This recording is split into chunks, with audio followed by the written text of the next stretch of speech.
装潢小学堂上课啦！大家好，我是魏助教。装潢大小事，我为你解释。本集是大理石小学堂的第一集。大理石其实是我们室内设计非常被广泛运用的一个石材的种类。本集的节目内容非常的精彩，我们会介绍有关于石材的种类啊、价格啊，或者是如何保养。观众朋友，请继续跟我们一起看下去吧。邀请我们本集的节目大来宾，嘉联实业奢石博物馆的馆长 Kenny 来到我们的节目现场。Hello， 大家好，我是嘉联奢石博物馆的负责人 Kenny 邱玉佳。我想说，是不是可以请你来帮我们观众朋友稍微分享一下，我们的石材大概会有哪些种类呢？天然的石材呢，其实主要呢可以分成大理石、化石、花岗石、石英石、莱姆石，以及呢近年来比较流行的奢石。但是奢石这个部分呢，我们在第3集的时候会另外再做一个单元，跟大家做一个详细的介绍。接下来呢，我们就先跟各位介绍一下大理石。那大理石呢，是目前市面上对天然石材的统称。早期的大理石源自于云南省大理这个城市而得名，因此这个名称呢，发展成为一切拥有美丽花纹及颜色，并适合当作建筑材料的石灰岩统称。如果我们要细分的话，大理石它拥有典型的粒状变晶结构，而且具有白色的纹理，并具透光性。因此，市面上大家比较熟悉的大理石有卡拉拉白、雕刻白、银湖、行云流水、汉白玉等等。第二种，我们来介绍化石。石材俗称的化石，其实就是地质学所讲的沉积岩。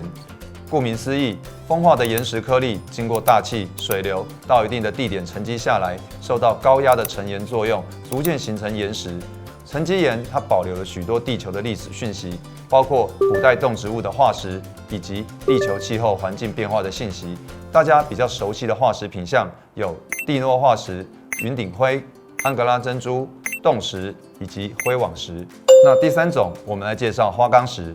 花岗石俗称火成岩，是岩浆在地下经冷凝而形成的深层酸性火成岩。它的特点是质地相当的坚硬，不怕风吹雨淋，因此经常被拿来作为建筑外观的应用材料。由于外墙使用花岗石可以提供建筑物最高的隔热系数，因此它也是绿建筑规范分数最高的推荐材料。第4种，石英岩。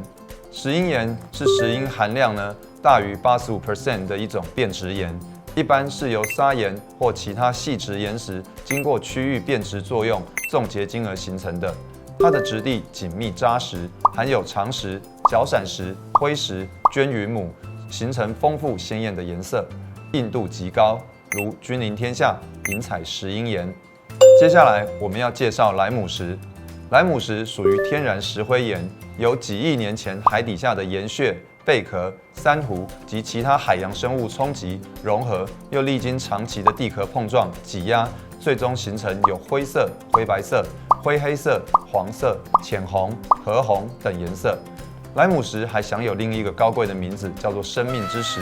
莱姆石微弱的吸水效能，有效地调节室内的湿度，而其天然的高蓄热效能，又可以吸收剧烈的外部热量，然后缓慢地释放，促成一个冬暖夏凉的环境。莱姆石纹理均匀，色泽温和低调，极具质感，同时兼具花岗岩的硬度，常用于建筑外墙，是不可替代的经典之石。最后呢，我们来介绍奢石。那简单来说，奢石呢就是更具奢华质感的天然石材。它拥有特殊的金属跟宝石的元素。那我们开采到极度稀有的纹理跟色泽的时候，我们就会把它定义为奢石。那更详细的奢石介绍，可以继续锁定我们的大理石小学堂哦。之后会有详细的一集跟大家来分享介绍。我们刚刚上了一个非常完整的一个石材的科普哈。那我想问一下 Kenny 啊，就是既然有这么多的石材，它到底要怎么样去分配在我们的整个室内空间呢？以空间来举例，地坪呢，我们会使用大面积色块、摩擦系数较高的石头。我们刚刚提到的大理石、花岗石以及石英石都是很适合施作在地坪的石材。那作为会呼吸的建材，它拥有自然的延展性，也可以因应大温差的热胀冷缩，拥有自动根据温度调节的功能。另外，虽然大部分的石头都可以坐在地板上，可是我们还是会建议要尽量避免使用毛细孔较大、质地较软的石材，譬如银湖、木化石、亚蕨石这一类的石材应用在地板上，会因为它毛细孔较大而使得它的吸水率也较高，所以呢，对于污渍也会比较容易深入它的毛孔。接下来，我们来介绍一下墙面跟端景所适合的天然石材。那因为呢，墙面跟端景是属于视觉感比较强烈的这个部分，那它通常也是室内空间的视觉焦点，所以推荐各位观众可以依自己喜好的石头种类，或是跟设计师共同讨论出符合自己风格的款式。那你如果问我说什么石头比较适合做在墙面或端景呢？其实我觉得天然石材的表现，它其实充分反映出屋主个性化风格的一面，是高度客制化的选项。因此，所有的天然石头，不管软或硬，只要是你喜欢的石头，它都可以在墙面呈现出自然而且具特色的一面哦。那最后，我们可以来聊一下呢，关于湿区所适合的这个石材应用。那一般我们讲的湿区呢，通常就是包括餐厨区的台面、浴室以及阳台。那湿区石材的应用上，属于最受限的一个空间。要特别注意它的质地是否过软，也要注意它是不是特别容易会吸水跟吃色。那其实一般做在湿区的部分呢，我们会比较建议是使用石英石或是花岗石，甚至是硬度跟密度比较高的大理石。那我们比较不建议把冻石、木化石或是亚蕨石、银湖这一类质地比较软、那吸水率又特别高的石头做在湿区。刚刚我们聊到了非常多有关于石材它应用在空间当中，那观众朋友一定也非常好奇，那大理石到底是怎么计费的呢？大理石的计算单位呢是以材为这个计算单位，那一材呢是30乘30公分，通常我们都是以每材多少钱来作为计价。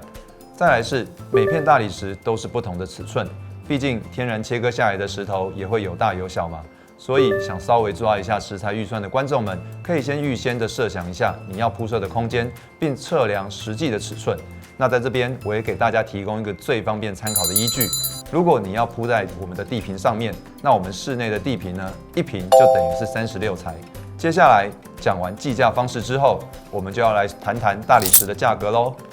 如同前面所说的，由于每片石材都是独一无二，就算来自同一个矿区，甚至是同类的石头，也无法找到一模一样的纹路，所以其实很难去区隔哪一种石材的价格比较高，或哪一种石材的价格比较低。所以我还是建议大家要以现场的咨询为主。不过呢，影响石材价格的原因有以下几种：第一，产地的远近，与运输成本、报关费用有关联。第二就是你产能跟耗损度，产能越低，产出的大理石越珍贵，价格自然会越高。第三是花纹跟它的质地，蓝绿色、透光度高、含宝石成分的石材，单价相对更高。第四，最重点还是它的稀有性啊，因为我们刚刚简单提到的砗石，内含了许多的宝石啊、半宝石，也号称石头奢侈品，聚集高的收藏价值。